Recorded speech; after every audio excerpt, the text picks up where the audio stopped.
किस अधिनियम के माध्यम से भारत में द्विसदनीयता की प्रणाली शुरुआत की गई थी?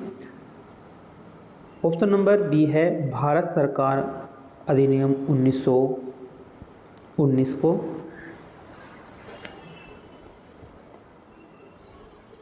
भारत सरकार अधिनियम 1919, जिसे मोंटेग्यू चेम्सफोर्ड सुधार के रूप में भी इसे जाना गया, ब्रिटिश सरकार के द्वारा 1919 में पारित एक अधिनियम था। इसका उद्देश्य भारत में उत्तरदायी सरकार की कर्मिक शुरुआत करना था।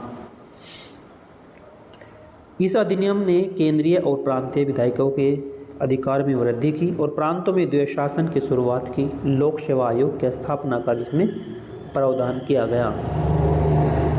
प्रांतों में कुछ विषयों को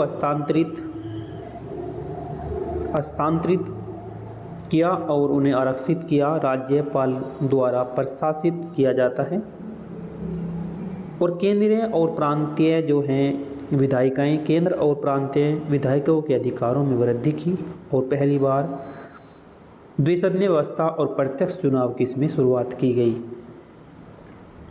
इस अधिनियम में सिविल सेवकों की भर्ती के लिए लोक सेवा आयोग का गठन करने का प्रावधान किया गया।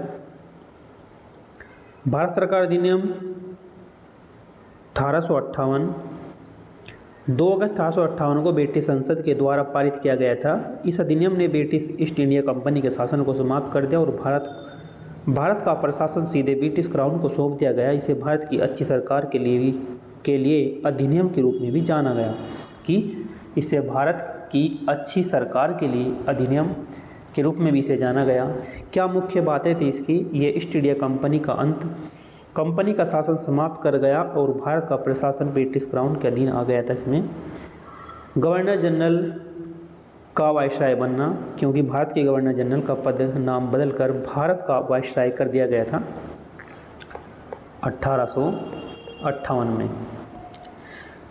जो ब्रिटिश ताज का प्रत्यक्ष प्रतिनिधि था, राज्य सचिव का पद, एक नए पद भारत के राज्य सचिव का सृजन किया गया, जो ब्रिटिश कैबिनेट का सदस्य था और भारतीय मामलों के लिए जिम्मेदार था। भारतीय परिषद की स्थापना, राज्य सचिव की सहायता के लिए 15 सदस्यीय भारतीय परिषद की स्थापना भी की गई थी।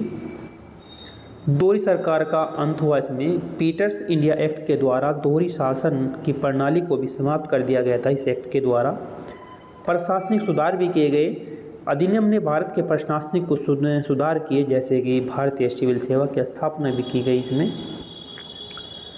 फिर आता है भारतीय परिषद अधिनियम 1861। ब्रिटिश संसद के द्वारा पारित एक अधिनियम था, जिसे भारत में ब्रिटिश शासन को मजबूत करने और भारतीय को शासन में शामिल करने के उद्देश्य से की गई महत्वपूर्ण परिवर्तन थे।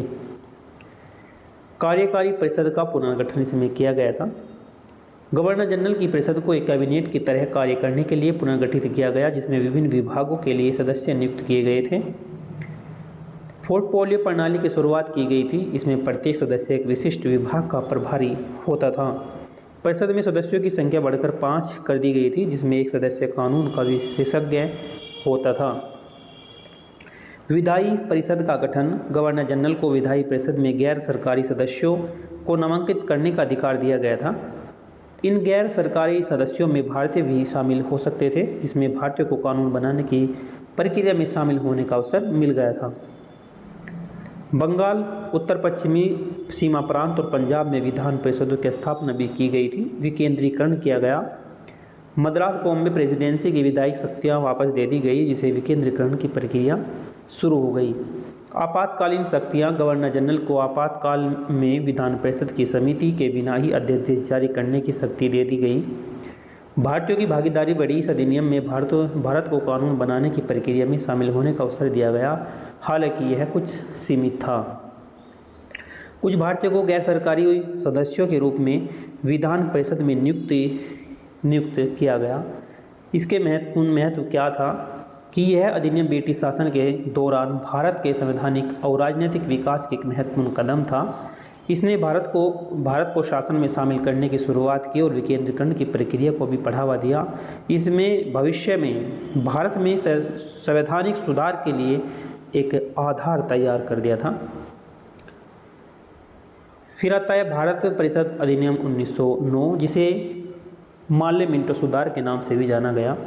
ब्रिटिश सरकार के द्वारा भारत में ब्रिटिश एक अधिनियम था। इसका मुख्य उद्देश्य ब्रिटिश भारत में विभिन्न परिषदों में सुधार करना और भारत के शासन की भागीदारी को बढ़ाना है। इस अधिनियम ने मुसलमानों के लिए अलग निर्वाचन के क्षेत्र की शुरुआत की, जिससे सांप्रदायिकता को बढ़ावा मिला। मार्ले मिंटो सुधार जो है, इस अधिनियम को भारत में राज्य सचिव जॉन मार्ले और भारत के वायसराय लॉर्ड मिंटो के नाम से भी इसे जाना गया। इस अधिनियम ने मुसलमानों के लिए अलग निर्वाचन क्षेत्र की शुरुआत की, जिसके तहत मुस्लिम उम्मीदवार केवल मुस्लिम मतदाता द्वारा चुने जाते थे। विधायी परिषदों का विस्तार किया गया। केंद्रीय और प्रांतीय विधान परिषद में सदस्यों की संख्या में वृद्धि की गई। सदस्यों की शक्तियाँ। विधान परिषद के सदस्यों को पूरक प्रश्न पूछने और बजट पर प्रस्ताव पेश करने की अनुमति दी गई। पहली बार भारतीयों को शामिल किया गया। सत्येंद्र प्रसाद सिन्हा वायसराय की कार्यकारिणी परिषद में शामिल होने वाले पहले भारतीय बने। सांप्रदायिकता को बढ़ावा दिया गया। इस अधिनियम में सांप्रदायिकता को वैध बना दिया गया और लॉर्ड मिंटो को सांप्रदायिक निर्वाचन क्षेत्र के जनक के रूप में भी जाना गया। नेक्स्ट क्वेश्चन है कि भारतीय झंडे की अभिकल्पना को भारत की संविधान सभा ने कब ग्रहण किया था? भारतीय झंडे की अभिकल्पना को भारत की संविधान सभा में कब इसे ग्रहण किया था?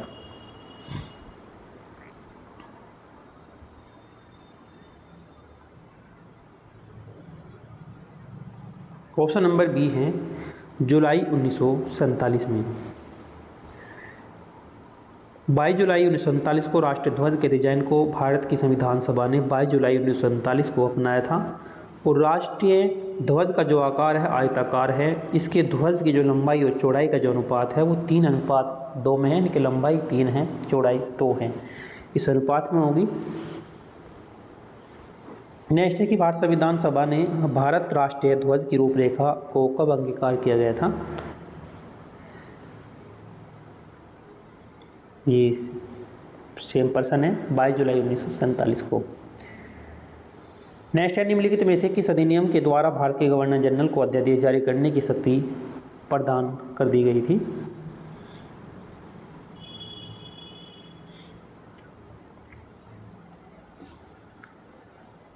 भारतीय परिषद अधिनियम 1861। भारतीय परिषद 1861। इसकी व्याख्या पहले प्रश्न में दे दी गई है। इसकी पूर्ण व्याख्या भारतीय परिषद अधिनियम क्या था, इसकी व्याख्या पहले ही क्वेश्चन में है। भारतीय परिषद अधिनियम 1861 के तहत गवर्नर जनरल को अध्यादेश जारी करने का अधिकार मिलता। यह अधिनियम यूनाइटेड किंगडम की संसद ने बनाया था। नेक्स्ट है भारत के गवर्नर जनरल को किस एक्ट के द्वारा अपनी समिति के निर्णयों को अस्वीकार करने का अधिकार मिल गया था? ऑप्शन नंबर बी है 1786 का एमेंडमेंट एक्ट। भारत के गवर्नर जनरल को 1786 के एमेंडमेंट एक्ट के जरिए अपनी समिति के फैसलों को खारिज करने का अधिकार मिल गया था। 1773 का रेगुलेटरी एक्ट, इस एक्ट के तहत बंगाल के गवर्नर को गवर्नर जनरल बनाया गया। इसके साथ ही उनकी मदद के लिए 4 सदस्य की एक कार्यकारी परिषद भी इसमें बनाई गई थी। 1813 का चार्टर एक्ट, इस एक्ट के तहत बंगाल के गवर्नर जनरल को भारत का गवर्नर जनरल बनाया गया था। और चार्टर एक्ट 1833 इस एक्ट के गवर्नर जनरल की कार्यकारी और विधायी जिम्मेदारी का अंत किया गया। भारत परिषद अधिनियम 1909 के इस एक्ट के तहत गवर्नर जनरल को अपनी कार्यकारी परिषद में एक भारतीय सदस्य को शामिल करने का अधिकार मिल गया था। मिंटो मार्ले सुधार का उद्देश्य क्या था? मिंटो मार्ले सुधार का उद्देश्य क्या था? ऑप्शन नंबर सी है पृथक निर्वाचन प्रणाली। मिंटो मार्ले सुधार का जो उद्देश्य था पृथक निर्वाचन प्रणाली है। ऑप्शन नंबर इसका सी है। मार्ले मिंटो सुधार का मकसद था कि विधान परिषद में भारतीयों का प्रतिनिधित्व बढ़ाया जाए, जिसके साथ भारतीयों को शासन में हिस्सा लेने का मौका मिले। इस अधिनियम को भारतीय परिषद अधिनियम 1909 के नाम से भी इसे जाना गया। इसकी व्याख्या हम पहले ही प्रश्न में कर चुके हैं। और भारतीय मिंटो सुधार के क्या उद्देश्य थे?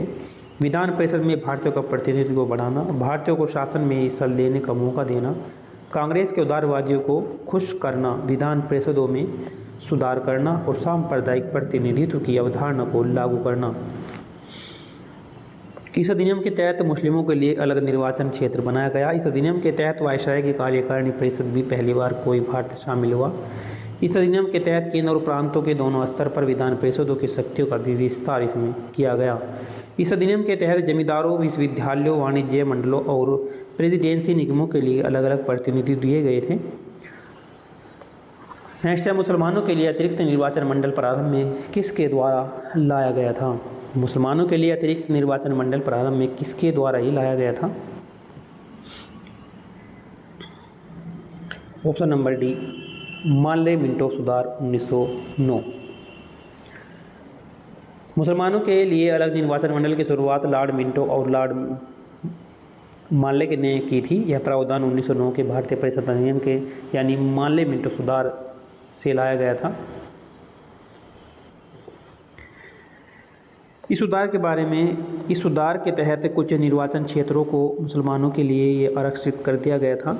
इस क्षेत्र में सिर्फ मुसलमान ही अपने प्रतिनिधियों को चुन सकते थे। इस सुधार के जरिए सांप्रदायिक प्रतिनिधित्व की शुरुआत हुई थी और इस सुधार का मकसद था हिंदू और मुसलमानों के बीच फूट डालना। इस सुधार के जरिए भारतीय समाज में सांप्रदायिकता के बीज बोए गए थे और इस सुधार ने अलग राज्यों की मांग के बीज बोए, जिसे बाद में पाकिस्तान भी कहा गया। नेक्स्ट है कि 1909 के इंडियन काउंसिल एक्ट में किस बात की व्यवस्था की गई थी?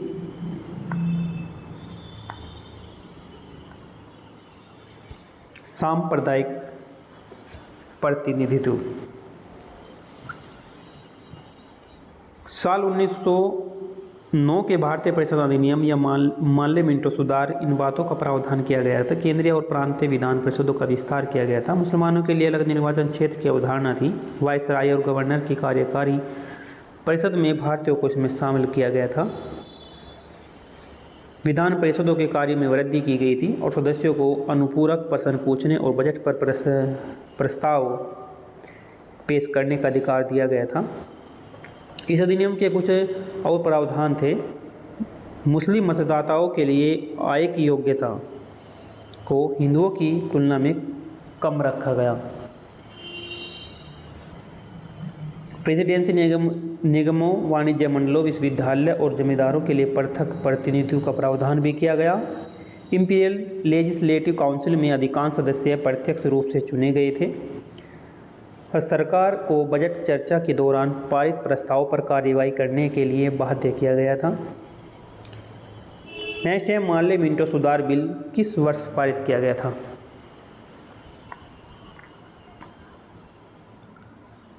ऑप्शन नंबर बी है 1909 में जो है पारित किया गया था मानले मिंटो सुधार bill.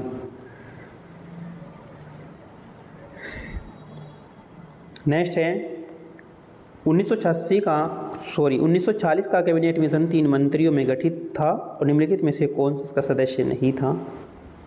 Option number C, Lord Amery. तो इसका जो सदस्य थे, इसके सदस्य ए.वी. अलेक्जेंडर और Sir Stafford Cripps, Lord Pethick Lawrence. 1940 के कैबिनेट मिशन में वेवेल सदस्य नहीं थे। यह मिशन 3 ब्रिटिश कैबिनेट सदस्यों से मिलकर बना था। कैबिनेट मिशन के 3 सदस्य हैं पैथिक लॉरेंस, स्टेफर्ड क्रिप्स और अलेक्जेंडर। कैबिनेट मिशन के बारे में, यह मिशन फरवरी 1940 में ब्रिटिश प्रधानमंत्री एटली सरकार ने भारत भेजा था और इसका मकसद था कि ब्रिटिश नेतृत्व में भारतीय नेतृत्व को सत्ता हस्तांतरित पर चर्चा करना। इस मिशन के दौरान भारत के वायसराय लॉर्ड वेवेल थे और इस मिशन की योजना भारतीय राष्ट्रीय कांग्रेस और मुस्लिम लीग के बीच अविश्वास का कारण विफल हो गई। कैबिनेट मिशन योजना के विषय में कौन सा सही नहीं है? संविधान निर्माण का अधिकार, प्रांतीय सामूहिकरण, भारतीय सदस्यों वाला अंतरिम मंत्रिमंडल और पाकिस्तान की स्वीकृति। तो ऑप्शन नंबर डी है इसका पाकिस्तान की स्वीकृति। इसमें कैबिनेट मिशन योजना के बारे में यह विकल्प सही नहीं है कि कैबिनेट मिशन योजना में ने पाकिस्तान के अवधारणा को विशेष रूप से प्रस्तावित या स्वीकार नहीं किया। इसके बजाय इसने एक विकेंद्रीकरण संघ का प्रस्ताव रखा जहां केंद्र और प्रांतों के बीच सत्ता साझा की गई। नेक्स्ट है, भारत का संविधान लागू होने तक स्वतंत्रता के पश्चात इसका शासन किसके अंतर्गत चलाया गया था?